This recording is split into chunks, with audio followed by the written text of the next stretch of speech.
नमस्कार, अपनी जोड़ी में आपका बहुत बहुत स्वागत है। मैं हूं डॉक्टर तरुणा एस गौड़। अपनी जोड़ी में हम बात करते हैं रिश्तों की, उलझनों की, सुलझनों की और लीगल एंगल की।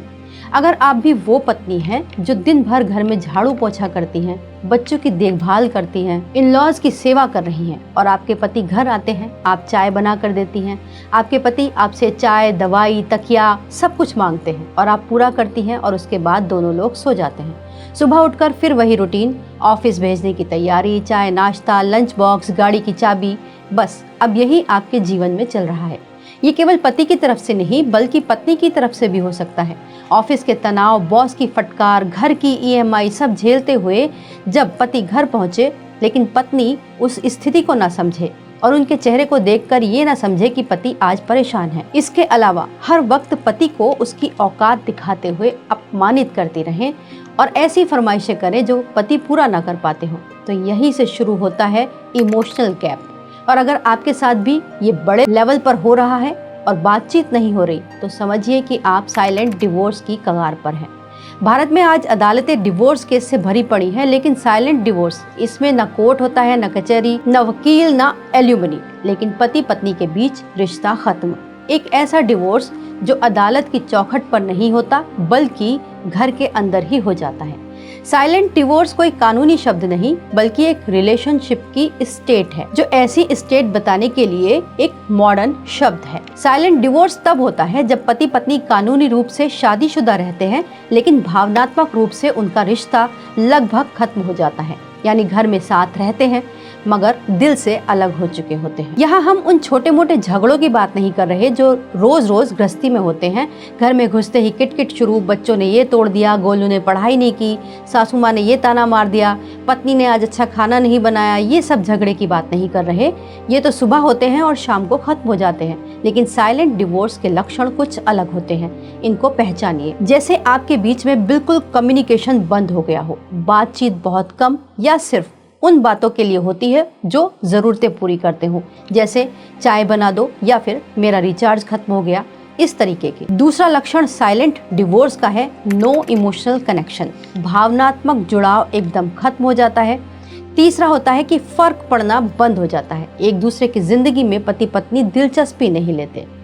चौथा रीज़न होता है नो टाइम। कई बार ऐसा होता है, भाग दौड़ की जिंदगी है, पति भी ऑफिस के काम और दबाव के बीच में रहता है और पत्नी घरेलू काम के बीच में, तो यहाँ पर एक दूसरे को टाइम बिल्कुल नहीं देते।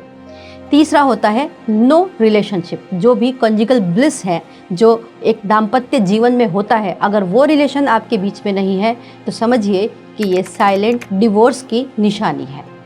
इसमें झगड़ा बिल्कुल नहीं होता क्योंकि दोनों के बीच में एक दूसरे की परवाह नहीं रहती। अब इसका कारण क्या है, ये हो क्यों रहा है?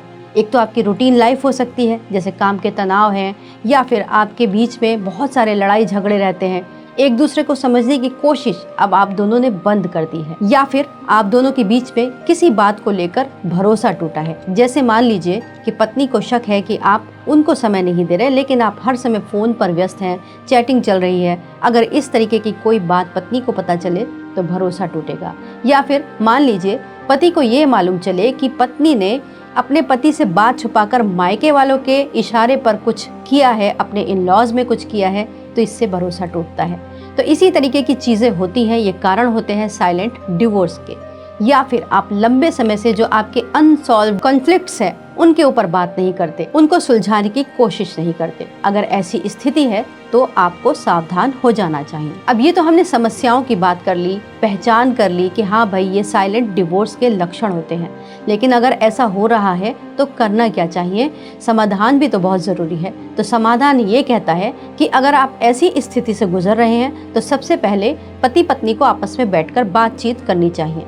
लेकिन अगर गुंजाइश खत्म हो गई है तो आप किसी ऐसे भरोसेमंद व्यक्ति को अपनी बातचीत के दौरान बैठाइए जो आप दोनों को सपोर्ट करे, आप दोनों को एकदम इस तरीके से समझे, ना आपका पक्ष ले ना आपका पक्ष ले, दोनों को एक तरीके से, एक समान तरीके से देखे। लेकिन अगर ऐसा कोई व्यक्ति आपको नहीं मिलता तो आपको मैरिज काउंसलर से बात करनी चाहिए, क्योंकि आज के समय में मैरिज काउंसलिंग कोई शर्म की बात नहीं बल्कि जिम्मेदारी की बात है। आप अपनी गृहस्थी को बचाना चाहते हैं, मैरिज काउंसलर की अगर आप मदद लेना चाहते हैं तो आप हमारे हेल्पलाइन नंबर पर भी कॉल कर सकते हैं। लेकिन अपनी गृहस्थी, अपने परिवार को इस साइलेंट डिवोर्स जैसे किलर का शिकार मत होने दीजिए।